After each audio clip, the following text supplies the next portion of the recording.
I believe, Mr. President, that we have respected the role of this Parliament, of your Parliament, and of its mandate. That respect has been a characteristic of the Irish Presidency. As we say in Ireland, give respect, get respect. Equally, we've done our best to represent and to always faithfully fulfil the role and the mandate of the Council. We've come to know each other better, to be more familiar with each other, and to value each other's perspectives. I want to pay tribute to my Deputy Leader of Taoiseach, and particularly our Minister for European Affairs here, Minister Creighton, now well known to you all in this Parliament. She's been a regular attender here in this chamber, representing the Council and listening to the many diverse views of your members. And I want to thank you, Minister, for your invaluable contribution in bringing the MFF to a conclusion.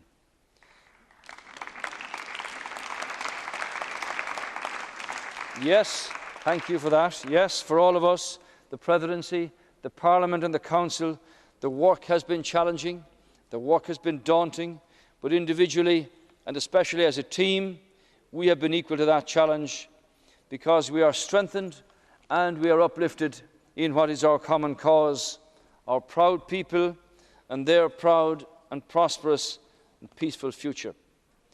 As you know, managing a presidency places very considerable demands upon any administration. And this is particularly so, Mr. President, in the case of smaller countries like Ireland. And as my government first came to office over 2 years ago, we began to plan for this presidency. We believed a country making a journey in difficult waters to recovery would be well placed to lead a union committed to that same destination. And I believe that we were right. Our presidency has been good for our country, good for Ireland. I hope it's been good for the Union and very good for our urgent agenda of stability, of jobs and of growth. So today, I am proud to say to this Parliament that I am, as the saying goes, very deeply European. I believe in the idea of Europe as our home.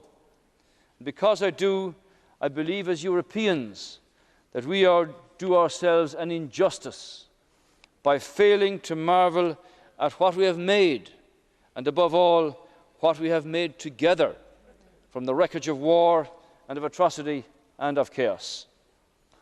Lithuania, a new and an old European, has now assumed the presidency.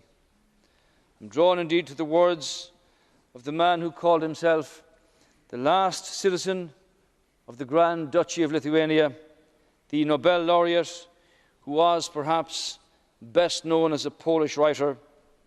I refer, of course, to Czesław Miłosz, so beloved of our own Nobel laureate in Ireland, Seamus Heaney.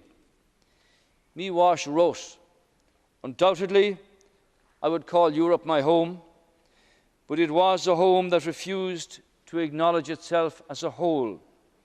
Instead, as if on the strength of some self-imposed taboo, it classified its population into two categories: members of the family, quarrelsome but respectable, and poor relations. Today, we Europeans are what we must strive to be, very much a whole and very much a one family. Our shared identity exists beyond the realms of mere economics, our currency, our money. It is in our literature, in our music, in our culture, and above all, in our people. For we are the early generations, lucky enough to be not merely Europeans, but European." So, Mr. President and honourable members, in Ireland we have an old saying that a wound heals from the outside in, from the margins in.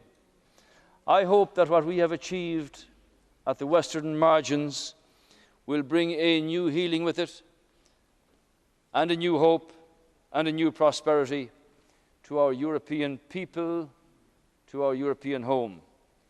Indeed, one where there is always room in God's goodness, for human kindness, for dignity and for joy. Good evening, Mahagif.